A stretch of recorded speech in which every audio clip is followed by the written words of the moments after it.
Hi welcome back to my channel. ఈ రోజు కథ మనస వాచ నిన్నే తలచ ఏడో భాగాన్ని వినేద్దాం. మహాదేవ్ స్టేషన్కి వెళ్ళి ఒక కేసు గురించి ఎంక్వైరీ చేయడానికి బయటకు వచ్చేసరికి ఆద్య ఎవరితోనో మాట్లాడుతూ రోడ్డు మీద కనిపించేసరికి బైక్ ఆపి చూస్తాడు, తనేనా కాదా అని. అప్పుడే ఆద్య మహాదేవ్ని చూసి దూరం నుంచి చేయి ఊపేసరికి రోడ్డు క్రాస్ చేసి తన దగ్గరికి వెళ్తూ హాయ్ ఆద్య అని విష్ చేసి పక్కనే ఉన్న వ్యక్తిని ఎవరు అన్నట్టు చూస్తాడు. ఆద్య నవ్వుతూ చూస్తూ దేవ్, తను మా బావ రాహుల్. మార్నింగే ఇక్కడికొచ్చారు. షాపింగ్ ఉందంటే ఇద్దరం వచ్చాం అనగాని యూనిఫామ్ చూసి హాయ్ అని దేవ్కి షేక్ హ్యాండ్ ఇస్తాడు రాహుల్. హలో అంటూ నవ్వుతూ షేక్ హ్యాండ్ ఇచ్చి ఐఆమ్ మహాదేవ్, సిఐగా ఛార్జ్ తీసుకున్నాను అని చెప్పడంతో నైస్ టు మీట్ యూ అని ఫేక్ స్మైల్ ఒకటి నవ్వుతాడు రాహుల్. దేవ్, తను ఉద్యోగరీత్యా అందరినీ ఫేస్ చూసి ఒక అంచనా వేయడం అలవాటైపోయింది. ఇప్పుడు రాహుల్ ఫేస్ చూసి ఎందుకో డౌట్ అనిపించినా పైకి చెప్పడు, ఆద్య బావ కాబట్టి. ఆద్య ఇంక వెళ్దాం పద, లేట్ అవుతుంది అని చెప్పి దేవ్కి బాయ్ చెప్పి ఆద్య హ్యాండ్ పట్టుకుని తీసుకుని వెళ్ళిపోతాడు. ఆద్యకి దేవ్తో కాసేపు మాట్లాడి వెళ్లాలని ఉన్నా రాహుల్ ఉండడంతో తన వెంటే వెళ్తూ దేవ్తో వెనక్కి చూసి కాల్ చేస్తానన్నట్టు సైగ చేస్తుంది. దేవ్ ఫేస్లో స్మైల్ చేరుతుంది. ఓకే అని థమ్ లిఫ్ట్ చేసి చెప్తాడు. ఆద్య రాహుల్ ఇద్దరు స్కూటీలో ఇంటికి వస్తూ ఆద్య, నీకు తనతో ఫ్రెండ్షిప్ ఏంటి? నీ ఏజ్ కూడా కాదు కదా అనకాని ఫ్రెండ్స్ అవ్వాలంటే ఒకే ఏజ్ ఉండాలని లేదు కదా బావా. తను చాలా మంచివాడు. నిన్న తనకి యాక్సిడెంట్ చేశాను, అయినా కూడా మాకు హెల్ప్ చేశారు. జాగ్రత్తగా ఇంటి వరకు తీసుకుని వచ్చారు. అందుకే ఫ్రెండ్స్ అయిపోయాం.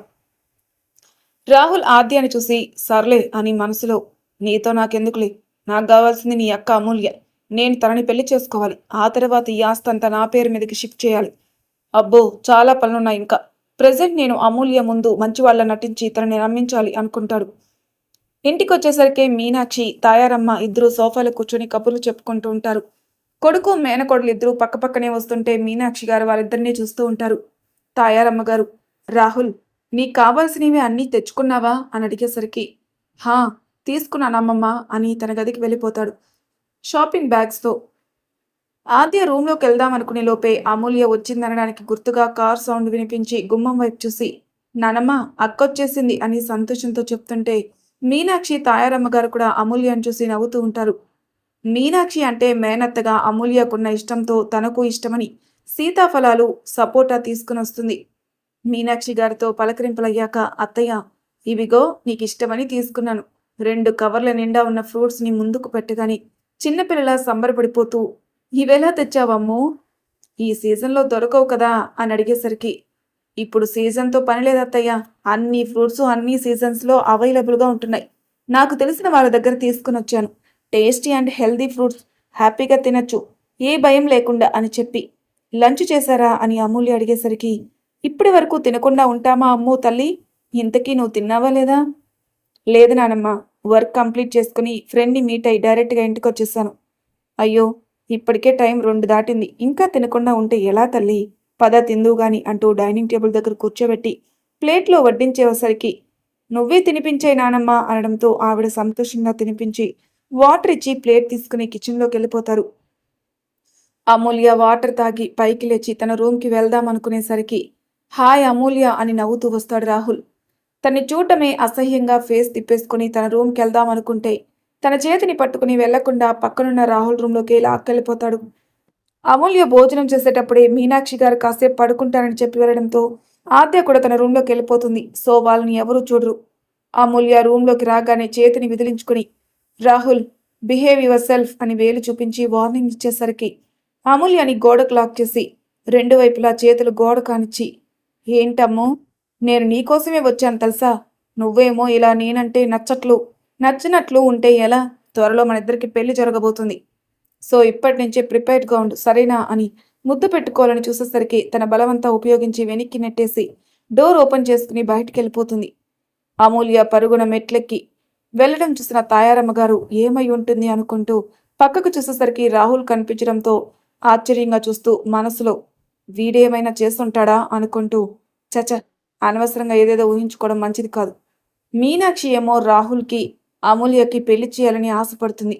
అమూల్యతో ఈ విషయం గురించి సాయంత్రం మాట్లాడాలనుకుని తన గదికి వెళ్ళిపోతుంది. రూమ్కి వెళ్ళిన ఆద్య మహాదేవ్కి కాల్ చెయ్యొచ్చా అని మెసేజ్ చేస్తుంది, ఫ్రీగా ఉన్నాడో లేడో అని. మహాదేవ్ అప్పటికే ఎంక్వైరీ కంప్లీట్ చేసుకుని స్టేషన్కి వచ్చి తన రూమ్లో ఉంటాడు. పెండింగ్ కేస్ ఫైల్స్ చూస్తూ. స్టేషన్ బయట కంప్లైంట్ ఇవ్వడానికి సెల్ ఇంకో ఎస్ఐ వరకు ఉంటే సిఐగా తనకు పర్సనల్ రూమ్గా లోపల ఉంటుంది రూమ్. ఆద్య మెసేజ్ చూడగానే చిరునవ్వు చేరి తనే కాల్ చేస్తాడు ఆద్యకి. ఒక్క రింగ్కే లిఫ్ట్ చేసి హలో దేవ్ అనగానే హాయ్ ఆద్య, ఏంటి మెసేజ్ చేసావు అని అడుగుతాడు దేవ్. చెప్పాను కదా కాల్ చేస్తానని, ఇందాక మాట్లాడడానికి కుదరలేదు. మా బావ తీసుకుని వచ్చేస్తాడు. లంచ్ చేసావా అని అడిగేసరికి నువ్వు తినేసా. ఏం చేస్తున్నావు? స్టేషన్లో ఉన్నాను. పెండింగ్ కేసులు ఎన్నున్నాయో చూస్తున్నాను. ఓ ఓకే, ఇంకేంటి? దేవ్ మనసులో ఉన్న సందేహాన్ని వ్యక్తం చేస్తూ రాహుల్ అదే మీ బావ నువ్వు ఇద్దరూ పెళ్లి చేసుకుంటారా? దేవ్ అడిగిన ప్రశ్నకి ఆద్యకి కోపం వచ్చినా ఇలా ఎందుకు అడుగుతున్నాడని ఆలోచిస్తూ ఏదో తట్టి నాకైతే ఆ ఆలోచన లేదు, మా బావ విషయం నాకు తెలియదు మరి అనగాని అదేంటి ఆద్య, మీ మధ్య ఎప్పుడు ఈ టాపిక్ రాలేదా? నా ఏజ్ ఇప్పుడు 22 బాబు, మా బావ ఏజ్ 29. మా మధ్య అంత చనువు కూడా లేదు. అయినా మా అక్క ఉంది, తనకు అవ్వకుండా నా పెళ్లి గురించి ఇప్పుడు ఎందుకు గుర్తొచ్చింది నీకు? నా ఏజ్ కూడా 29 ఆద్య. మనిద్దరికి ఈ 2 డేస్కే మన మధ్య ఫ్రెండ్షిప్ స్టార్ట్ అవ్వలేదా? ఇదిగో ఇప్పుడు కాల్స్ కూడా చేసుకుంటున్నాం కదా. అది వేరే ఇది వేరే. సరే నాకు వర్క్ ఉంది బాయ్ అని కాల్ కట్ చేసేసి నవ్వుకుంటుంది. తన ఏజ్ ఎందుకు చెప్పాడు ఇప్పుడు? మా ఇద్దరిని చూసి పెళ్లి చేసుకుంటావని ఎలా అనుకున్నాడు అసలు? ఈ మట్టి బుర్రకి పోలీస్ జాబ్ ఎలా వచ్చిందో ఏంటో అని బెడ్ మీద పడుకుని దేవ్ గురించి ఆలోచిస్తూ కళ్ళు మూసుకుంటుంది. విజయ్కి కాల్ చేసి అజిత్ ఇంటికొచ్చి సంతోషంగా మామ్ అంటూ పిలిచేసరికి సుభద్ర గారితో పాటు అప్పుడే లోపలికొస్తారు విజయ్, విశ్వరూపులు. అందరినీ హాల్లో సోఫాలో కూర్చోబెట్టి వాళ్ళకెదురుగా అజిత్ కూర్చొని మామ్ డాడ్ మీకు ఒక గుడ్ న్యూస్ అని సంతోషంతో చెప్తుంటే సుభద్ర అజిత్ చెంపపై చెయ్యి వేసి ఏంటజ్జు అని అడుగుతారు. మామ్, అమూల్య కూడా నన్ను లవ్ చేస్తుంది. 3 years నుంచి నా కోసం వెయిట్ చేస్తుంది. అండ్ ఆ లెటర్ రాసిన అమ్మాయి కూడా తానే నా కోసమే రాసిందంట అని మొత్తం వాళ్ళ మధ్య జరిగిన సంభాషణ అంతా చెప్పేసరికి విజయ్ సంతోషంగా వావ్, కంగ్రాట్స్ రాజు, ఇంత త్వరగా నీ లవ్ సక్సెస్ అవుతుందని ఎక్స్పెక్ట్ చేయలేదు. ఐఎమ్ వెరీ హ్యాపీ అంటూ అజిత్ని హక్ చేసుకొని చెప్తుంటే థ్యాంక్స్ విజ్జు, బట్ తనకు నన్ను తప్ప వేరే వ్యక్తిని పెళ్లి చేసుకోవాలని అనుకోవడం లేదు. ఇన్నాళ్ళు నా కోసం ఎదురు చూసింది మామ్. తన పేరెంట్స్ యాక్సిడెంట్లో చనిపోయారట డాడ్. తన ఫాదర్ ఈవెంట్స్ చేస్తారట. తను ఆ కంపెనీని రన్ చేస్తుంది ప్రజెంట్. ఆఫ్టర్ మ్యారేజ్ కూడా తన ఆఫీస్కి వెళ్తుందని చెప్పేశాను. మా పేరెంట్స్కి నువ్వు ఖచ్చితంగా నచ్చుతావని చెప్పి ప్రపోజ్ కూడా చేసేసాను mom. She accept my proposal. మిమ్మల్ని తీసుకుని వాళ్ళ నాన్నమ్మతో మాట్లాడడానికి ఇంకో 2 డేస్లో వస్తానని చెప్పాను. అమూల్య ఫోటో చూపిస్తూ తనే అమ్మా నీకు కాబోయే కోడలు మామ్, ఎలా ఉంది అని ఎగ్జైట్ అవుతూ అడిగేసరికి సుభద్ర గారు చాలాసేపు ఆ ఫోటోని చూస్తూ బాగుందజ్జు, పర్ఫెక్ట్ ఫెయిర్ అని చిన్నగా నవ్వుతూ అది సరే, ఈ 3 yearsలో అమూల్య నీ గురించి ఏమీ తెలియకుండా అంతగా ఎలా లవ్ చేసిందజ్జు? నేను తనని యాక్సిడెంట్ నుంచి సేవ్ చేశాను మామ్. అప్పుడే నేను తనకి నచ్చానట. నాకు ఎలా అయితే చూడంగానే తను నచ్చిందో అలా. మా లవ్ ప్యూర్ కాబట్టే ఒకరికొకరు తెలియకపోయినా మా ఇద్దరిని తను రాసిన లెటర్ కలిపింది. ఇప్పుడు మా ఇద్దరిని మీట్ అయ్యేలా కూడా ఆ లెటరే చేసింది అని సంతోషంతో చెప్తుంటే అజ్జు, నేను చెప్పాను కదరా, డెస్టినీ మిమ్మల్ని ఖచ్చితంగా కలుపుతుందని. చూసావా, నేను చెప్పిందే జరిగింది. తన పేరెంట్స్ గురించి ఏమైనా తెలుసా? హా, వాళ్ళ పేరెంట్స్ది మన ఊరే డాడీ. వాళ్ళ పేరు అరవింద్, సుచిత్ర అట. మంగతాయారు అమూల్య నానమ్మ పేరట. అరవింద్ గారు పెళ్లికి ముందే వైజాగ్ వచ్చి కంపెనీ స్టార్ట్ చేస్తే సుచిత్ర గారు ఆ కంపెనీలో వర్క్ చేస్తూ ఇద్దరు లవ్ చేసుకుని ఇంట్లో ఒప్పించి పెళ్లి చేసుకున్నారట. సో వాళ్ళు ఇక్కడే సెటిల్ అయిపోయారు. అమూల్య గ్రాండ్ పేరెంట్స్ ఊర్లో ఉంటూ అప్పుడప్పుడు వచ్చి వెళ్తూ ఉండేవారట. అలా 3 years back Arvind uncle friend ఒక ఈవెంట్ చేయాలంటే హైదరాబాద్ వెళ్తూ మధ్యలో యాక్సిడెంట్ అయి చనిపోయారట. అప్పటి నుండి అమూల్య అనే కంపెనీ చూసుకుంటుంది. తన ఫ్యామిలీకి ఫైనాన్షియల్ సపోర్ట్గా ఉంది అని చెప్పేసరికి అందరి కళ్ళల్లో నీటి చెమ్మ చేరి ఫస్ట్ సుభద్ర గారు మాట్లాడుతూ చిన్న వయసులోనే కుటుంబ బాధ్యత తీసుకుందంటే ఆశ్చర్యంగా ఉంది అర్జు. ఇప్పటి వరకు ఆలోచించాను, కానీ నువ్వు తన గురించి చెప్పిన తర్వాత ఈ ఇంటి కోడలుగా తను మాత్రమే అడుగు పెట్టాలి. నువ్వు ఎప్పుడు రమ్మంటే అప్పుడు వస్తాను అమూల్య వాళ్ళ ఇంట్లో వాళ్ళతో మాట్లాడడానికి. అంతకంటే ముందు మీ ఇద్దరి జాతకాలు ఒకసారి పూజారి గారికి చూపించాలి అనకని నేను రేపు అడిగి తీసుకుంటాను మామ్, థ్యాంక్ యూ అని హార్ట్ఫుల్గా చెప్పి డాడ్ అంటూ విశ్వరూప్ గారి వైపు చూసేసరికి ఆయన కూడా భుజం తడుతూ అజ్జు, మీ మామ్ మాటే నా మాట అని చెప్పి అక్కడి నుంచి వెళ్ళిపోతారు. సుభద్ర గారు కూడా లంచ్ చేయలేదని చెప్పావు. త్వరగా రా కన్నా అంటూ కిచెన్లోకి వెళ్తారు. విజ్జు అజిత్ని ఆట పట్టిస్తూ హే, నీ లవ్కి లైన్ క్లియర్ అయిపోయిందిరా అంటూ గిలిగింతలు పెడుతుంటే అజ్జు తప్పించుకుని సోఫా చుట్టూ తిరుగుతూ కాసేపటికి అలసిపోయి డైనింగ్ ఏరియాకి వెళ్తారు ఇద్దరు. సుభద్ర గారిద్దరికి కలిపి తనే తినిపించి వాటర్ ఇచ్చి ప్లేట్ షింక్లో పెట్టి హ్యాండ్ వాష్ చేసుకుని వచ్చేసరికి ఇద్దరు రూమ్కి వెళ్తూ కనిపిస్తారు. రాహుల్ రూమ్లోకొచ్చి డోర్ లాక్ చేసుకుని అమూల్య, ఇంత అందంగా ఎలా పుట్టావే, నిన్ను చూస్తూ కామ్గా ఉండలేకపోతున్నాను. అలా అని నా లిమిట్ క్రాస్ చేసి ముందుకెళ్తే మెడ పట్టుకుని బయటికి గెంటిన ఆశ్చర్యం లేదు. అందుకే అందరి ముందు బుద్ధిగా ఉంటూ నీ ముందు మాత్రమే నా ఒరిజినాలిటీ చూపిస్తున్నా. ఇంకెన్ని రోజులు వెయిట్ చేయాలి నిన్ను సొంతం చేసుకోవాలంటే అని చుట్టూ పిక్కుంటూ ఉండగా ఫోన్ రింగ్ అవడంతో లిఫ్ట్ చేసి హలో చెప్పు అనగాని, రేయ్, ఏం చేస్తున్నావురా, ఆ మీనాక్షి పుట్టింటికి వెళ్ళారా, తన మేనకోడలిలా ఉంది అని అడిగేసరికి, అబ్బా, ఇది అడగడానికే కాల్ చేసావా, ఇన్ని సంవత్సరాలు నిన్ను ఆ మీనాక్షి కొడుకు స్థానంలో ఉంచింది ఎందుకో గుర్తుంది కదా. బాగా గుర్తుంది నాన్న, నువ్వు అనవసరంగా టెన్షన్ పడకు, ఏం చేయాలో నాకు తెలుసు. ఇంకొన్ని రోజులు ఓపిక పట్టు, ఆ అమూల్యన్న సొంతం చేసుకుంటే అంతా మనం అనుకున్నట్టే జరుగుతుంది. సరే ఉంటాను, ఈ నెంబర్కి ఎక్కువ కాల్ చేయకు, అవసరమైతే నేనే చేస్తాను, ఉంటాను అని కాల్ కట్ చేస్తాడు రాహుల్. నెక్స్ట్ డే అజిత్, విజయ్ ఆఫీస్కి వెళ్తే విశ్వరూప్ గారు తన ఫ్రెండ్ని కలవడానికి వెళ్తారు. ఇంట్లో ఒంటరిగా ఉండే కంటే కాసేపు గుడికి వెళ్దాం అనుకుని సుభద్ర గారు డ్రైవర్ని పిలిచి అమ్మవారి గుడికి వెళ్తారు. అక్క, ఈరోజు స్పెషల్ ఏంటి అని అడుగుతుంది ఆద్య. అత్తయ్య ఫస్ట్ డే స్కూల్కి వెళ్తుందని టెంపుల్కి వెళ్దామంటే వచ్చాం ఆద్య, అంతే అని చెప్పి మీనాక్షికి ప్రసాదం చేతిలో పెట్టి తను కొంచెం తీసుకుని మిగిలింది ఆద్యకి ఇచ్చేస్తుంది. ఆద్య తింటూ, ఏంటో అత్తయ్య, ఈ గుళ్ళో ఉండే పులిహోర టేస్టు మన ఇంట్లో చేసిన పులిహోరకే ఉండదు అని నవ్వుతూ అంటుంది. మీనాక్షి నవ్వుతూ, ఇంకా కావాలంటే ప్రసాదం కౌంటర్లో అమ్ముతారు, తీసుకో ఆద్య అనగాని, వద్దత్తయ్య చాలు అని నవ్వుతూ అంటుంది.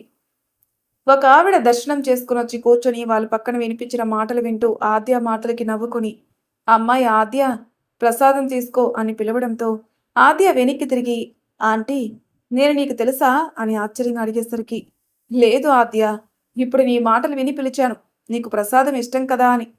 అయ్యో ఆంటీ, పర్లేదు, నేను తినేశాను అని నవ్వుతూ అంటుంది. ఏం పర్లేదు ఆంటీ అన్నావు కదా, ఈ ఆంటీ మీద గౌరవం ఉంటే తీసుకో అని లాక్ చేసేసరికి ఆద్య మీనాక్షి అమూల్య వైపు చూసేసరికి సైగ చేయడంతో నవ్వుతూ థ్యాంక్స్ ఆంటీ అని తీసుకుని, మీ పేరు అని అడుగుతుంది.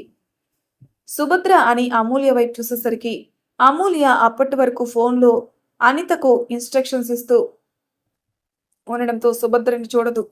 సుభద్ర పేరు వినిపించి తలెత్తి చూసేసరికి టెన్షన్ స్టార్ట్ అవుతుంది. ఎందుకంటే సుభద్ర గారి ఫోటో అజిత్ ఫోన్లో చూపిస్తాడు తన ఫ్యామిలీ అందరినీ. సుభద్ర గారికి కూడా ఆ ముందు రోజే అమూల్య ఫోటో చూపించడంతో అమూల్యని గుర్తుపట్టి నవ్వుతూ చూస్తూ, చూడ్డానికి చక్కగా ఉన్న అమూల్య అనడంతో ఆద్య మీనాక్షి ఇద్దరు ఒకరి ముఖాలొకరు చూసుకుని అమూల్య వైపు సుభద్ర వైపు మార్చి మార్చి చూస్తారు. అమూల్యకి వాళ్ళలా అనుమానంగా చూస్తుంటే ఏం చెప్పాలో తెలియక, అది అత్తయ్య, ఆంటీ నా ఫ్రెండ్ వాళ్ళ మదర్, నాకు ముందే తెలుసు అని చెప్పి సుభద్ర వైపు చూస్తుంది. అమూల్య కంగారు అర్థం చేసుకుని నవ్వుతూ, అమూల్య, నీతో మాట్లాడాలి, ఒకసారి ఇలా రామ్మా అనడంతో అత్తయ్య అని మీనాక్షి వైపు చూసేసరికి, వెళ్ళిరా అమ్ము, ఆవిడ తెలుసు అంటున్నావు కదా అనడంతో సరే అని సుభద్రతో కొంచెం పక్కగా ఉన్న మండపం దగ్గరికి వెళ్ళింది. అజిత్ ఆఫీస్లో తన క్యాబిన్లో ఫైల్స్ చూస్తూ ఉంటే సంధ్య సార్ అని పిలిచేసరికి తల పైకెత్తి చూసి వస్తున్న కోపాన్ని కంట్రోల్ చేసుకుంటూ కమిన్ అని పిలుస్తాడు. అజిత్ పిలవడమే మహాభాగ్యం అనుకుంటూ లోపలికెళ్ళి సారీ సార్ అని కళ్ళల్లో నీళ్లు కార్చేస్తుంది. అది నాటకమని మనకు తెలిసినా అజిత్కి మాత్రం నిజంగానే రియలైజ్ అయ్యిందేమో అని భ్రమపడి, it's okay Sandhya, don't repeat it again అనడంతో బుద్ధిగా తలూపి, సార్, విజయ్ సారు నన్ను బెంగళూరు బ్రాంచ్కి షిఫ్ట్ చేశారు, ఈ మండే అక్కడికి వెళ్ళిపోతున్నాను, రేపు నా బర్త్డే సార్, టుమారో నైట్ ఆ హోటల్లో చిన్న పార్టీ ఉంది, మీరు వస్తే నాకున్న గిల్ట్ ఫీల్ పోతుంది, హ్యాపీగా బెంగళూరు వెళ్ళిపోతాను, ప్లీజ్ సార్, పార్టీకి తప్పకుండా రావాలి సార్, అందరినీ ఇన్వైట్ చేయడానికే వచ్చాను, వస్తే మీకు సర్ప్రైజ్ కూడా ఉంది సార్ అని సైడ్ స్మైల్ ఇస్తూ, ప్లీజ్ సార్, లాస్ట్ టైం అనుకుని నా బర్త్డేని మీ రాకతో స్పెషల్ డేగా మార్చండి ప్లీజ్ అని రిక్వెస్ట్ చేసేసరికి అజిత్ కూడా తన తప్పు తెలుసుకుందని నమ్మి ఓకే వస్తాను అని చెప్పడంతో thank you sir, thank you so much అంటూ హక్ చేసుకుని చెప్పాలని ఉన్న ఎగ్జైట్మెంట్ని కష్టంగా తమాయించుకుని బాయ్ సార్ అంటూ బయటకొచ్చి క్యాబిన్ లోపలున్న అజిత్ని చూస్తూ, మీరు పార్టీకి రావడమే నాకు కావాల్సింది సార్ అని క్రూయల్ థాట్స్తో ఆఫీస్ నుండి వెళ్ళిపోతుంది. విజయ్ ఏదో బ్యాంక్ వర్క్ ఉంటే బయటకెళ్తాడు. సంధ్య వచ్చినప్పుడు విజయ్ ఆఫీస్లో ఉండడు. అజిత్ సంధ్య వెళ్ళిపోగానే మళ్ళీ తన వర్క్లో పడి అరగంట తర్వాత విజయ్ కాల్ చేస్తాడు, వెళ్ళిన పని ఏమైందో అని. విజయ్ అప్పటికే బ్యాంక్ వర్క్ కంప్లీట్ చేసుకుని ఆఫీస్కి వస్తూ ఉంటే ఫోన్ రావడంతో కారు పక్క కాపి ఫోన్ లిఫ్ట్ చేసి ఆఫీస్కి వస్తున్నాను, వచ్చాక మాట్లాడదాం అని కాల్ కట్ చేసి ఎదురుగా ఉన్న మహాదేవ్ని చూస్తాడు. విజయ్ మహాదేవ్ని గుర్తుపట్టి కారు దిగి హాయ్ మహి అంటూ పిలిచేసరికి ఎవరు అని వెనక్కి తిరిగి చూసి అక్కడ విజయ్ కనిపించేసరికి సంతోషంగా విజయ్ అంటూ వచ్చి హక్ చేసుకుని ఎల్లాలైంద్ర నిన్ను చూసి అని కౌగిలి వీడి ఇద్దరూ పక్కనే ఉన్న బెంచ్ దగ్గరకు వెళ్తారు.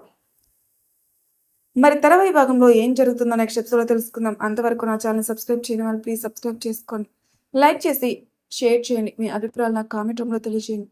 Thank you for listening.